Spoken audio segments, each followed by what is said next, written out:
6'4" and roughly 300 pounds, Scott Matlock is a Berserker defensive tackle out of Boise State who put on a head-turning performance at his pro day. Scott played across the D-line from 0 to 7 techniques while working gap and man control in a variety of different fronts. After an impressive junior campaign, Scott was selected to be a captain heading into his senior season, where opposing defenses threw the kitchen sink at him to stop him from becoming a menace in the backfield. His on-field performance earned him an invitation to the NFLPA Collegiate Bowl and the East-West Shrine Bowl. He had an alpha performance at the NFLPA Collegiate Bowl, and his practices at the Shrine Bowl were impressive, with him embarrassing most of his opposition. Matlock has impressive hand combat in the trenches, and is adept at shedding blocks and disengaging. He is heading into the 2023 NFL Draft as a huge sleeper that has a diverse set of skills and impressive athletic talent. I believe Matlock should be a target for the New England Patriots in this coming draft, and ought to be considered for a day 3 pick or possibly an incredibly high priority UDFA. Before we get into his pro numbers, let's talk production. As a junior, Matlock started all 12 games, registered a team-leading 8.5 tackles for loss, including 7 sacks. He had 41 tackles, 29 of them being solo, which was the best amongst all defensive linemen at Boise State. Matlock also blocked a field goal and caught a 3-yard touchdown reception. As a senior, he played in all 13 games, but his production dropped thanks to the teams really throwing everything they had at him to slow him down, including relentless double teams. However, he still recorded a team-leading 7 quarterback hurries with 49 tackles, which led all the Bronco defensive linemen. He also notched 7 tackles for loss and 2.5 sacks and a pass breakup. He also recorded a second career touchdown. Matlock was unleashed at Boise State's pro day, where he put on an exhibition. At 6'4" and roughly 300 pounds, Scott clocked his 40-yard dash, 4.81 seconds, which is 98th percentile for D tackles. 20-yard split was 2.86. His 10-yard split was 1.69, which is 93rd percentile. His 20-yard shuttle was 4.59. His 3-cone was 7.31, which is 94th percentile. His vertical was 29.5. His broad was 9'5", which is 92nd percentile for D tackles. He benched 29 reps, which gave us an RAS of 9.83. In addition, Matlock looked impressive at his positional drills. Among the defensive tackles at this year's NFL Scouting Combine, Matlock's 40 would have been second, along with his 10-yard split. His vertical would have been tied for 5th. His broad would have been tied for 2nd. His shuttle would have been 2nd.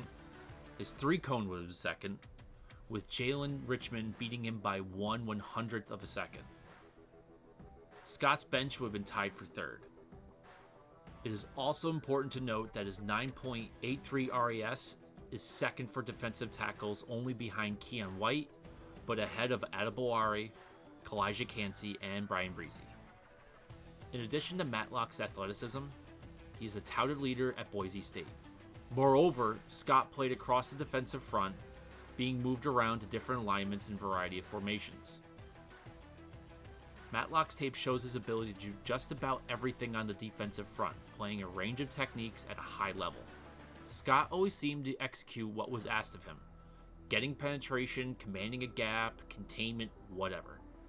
As I previously mentioned, he was frequently double-teamed in his senior year, and he still caused havoc. Even at the NFLPA Collegiate Bowl, he was getting double-teamed, and he was still getting penetration in the backfield.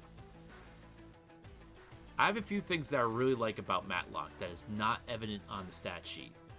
First, Matlock has a Berserker motor. He has violent movements and he is ferocious. Second, he never quits on the play or the game. I recently watched a few games and I noticed that Scott never gives up on the play. It is trance-like. He will continue to pursue the ball carrier down the field and sometimes even ends up bringing the guy down. In addition, he never quits in a game. He doesn't stop until the clock is all zeros. Fourth, he seems to morph into a different player depending on where he is positioned on the defense. I found myself questioning if that was really him bull rushing the tackle and bending the edge like a speed rusher. Then a few plays later, I see him crashing the A-gap and wrangling the center and guard like an elite nose guard. Trust me, this is not really a common practice amongst defensive linemen at the college level. Typically, D linemen have their place, they have their technique, and they have their moves, and they don't easily translate to another spot on the line, much less change their skill set for the position. Matlock knows his profession.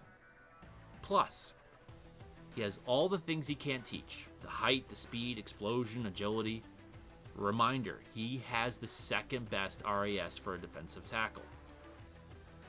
The other two things to remind you of is he is a leader and he has durability starting all the games of his past 2 seasons.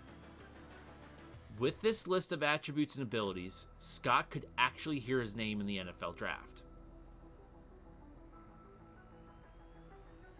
I could see the Patriots being interested in Matlock because of his versatility and typical Patriot qualities. Yes, the Patriots aren't in dire need of a defensive tackle this year. However, the Patriots might need to replace Carl Davis or Daniel Quale over the next 2 years.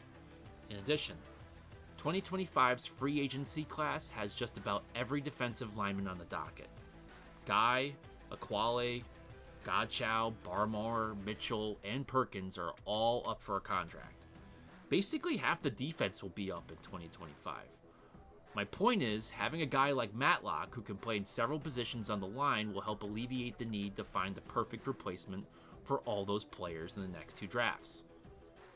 Matlock could be that day 3 pick or day 4 UDFA that could be a perfect depth piece at a great value that could have substantial upside in the coming years. Now, the questions are, do the Patriots want him, and where would they take him? As I've mentioned in previous videos, this year's draft is kinda top heavy and then very bottom heavy in terms of talent. What I mean is, the top 50 prospects are solid draft picks.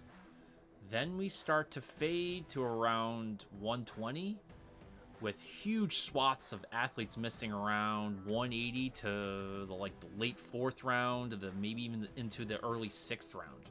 I mean, there's basically nothing that's worth the 5th round draft pick. So it's going to be interesting because so many position groups are incredibly thin this year, while others are very deep. Now, when I look at it, I don't see that the defensive tackles are very abundant this year. So, Matlock could be that early day 3 pick for some teams looking for a D tackle. As a result, if the Patriots were going to be taking Matlock, it might have to be one of those late 4th round picks, or if they can find a way to trade up to acquire early 5th.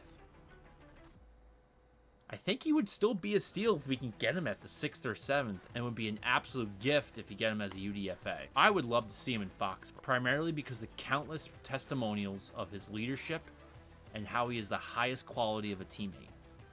I mean, the guy was giving out high fives to just about everyone during the NFLPA Bowl game, on both teams throughout the game. He just seems to be the perfect Patriot. So, there you have it. My thoughts on Scott Matlock. What do you think about him?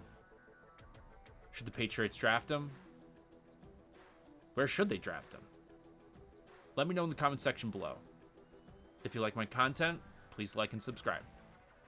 Thanks for watching.